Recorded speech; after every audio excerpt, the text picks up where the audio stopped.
జెఫన్యా గ్రంథం 3వ అధ్యాయం 9వ వాక్యాన్ని నేను చదువుతున్నాను. నేను వారికి పవిత్రమైన పెదవులను నిచ్చెదను. నేను నా ప్రజలైన వారికి పవిత్రతనిస్తాను. హల్లెలూయా. హోసన్నా గాస్పెల్ సెంటర్ ప్రజలందరికీ ఈ మే నెలలో నా ప్రభు ఇస్తున్న మాట తన సేవకుని నోట ఉంచిన ఈ వాక్కు నిశ్చయముగా నెరవేర్చునుగాక. ఆయన ఆశీర్వాదాన్ని పొందుకోవడానికి ఒకే ఒక్క మార్గం పవిత్రత.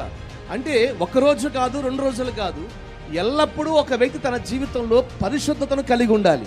ఒక వ్యక్తి దేవుని కొరకు పరిశుద్ధంగా బ్రతికితే ఏం జరుగుతుంది? మొట్టమొదటి మాటగా చూడండి, ప్రభు మీ పట్ల గొప్ప కార్యములు జరిగించాలనుకుంటున్నారు కాబట్టి, అద్భుత కార్యములు చేయాలనుకున్నారు కాబట్టి ఈరోజు మిమ్మల్ని మీరు పరిశుద్ధపరచుకోండి. అంటే పరిశుద్ధత ఆయన ఇవ్వాలనుకుంటుంది గల కారణం ఏంటి అంటే, ఆయన ఇచ్చే పవిత్రత ద్వారా ఈరోజు మన జీవితంలో ఏం జరుగుతాయి? అద్భుత కార్యాలు జరుగుతాయి. దేవుడు పరిశుద్ధతను ప్రాధాన్యత ఇస్తాడు. నిజమే కదా? ఈరోజు దేవుని సేవకునికి అదే చెప్తున్నాను. ఆయన మనకు తన పవిత్రతను ఇవ్వబోతున్నాడు.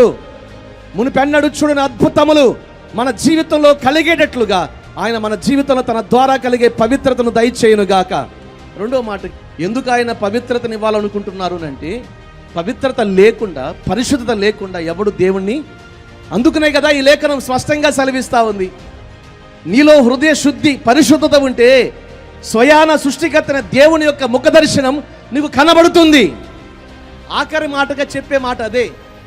దేవుని ఎదుట నిన్ను నువ్వు పరిశుద్ధపరుచుకుని దేవుని కొరకు నువ్వు పవిత్రంగా బ్రతికితే నీ హృదయంలో ఆశ ఉందే, నేను ఇలాగ ఉండాలి, నా కుటుంబం ఇలాగ ఉండాలి, నా బిడ్డలు ఇలాగ ఉండాలి, ఈ సేవ ఎలాగ ఉండాలి, నువ్వు ఆశపడుతున్నావు కదా, ఆ ఆశను ఆయన తీరుస్తాడు. హల్లెలూయా.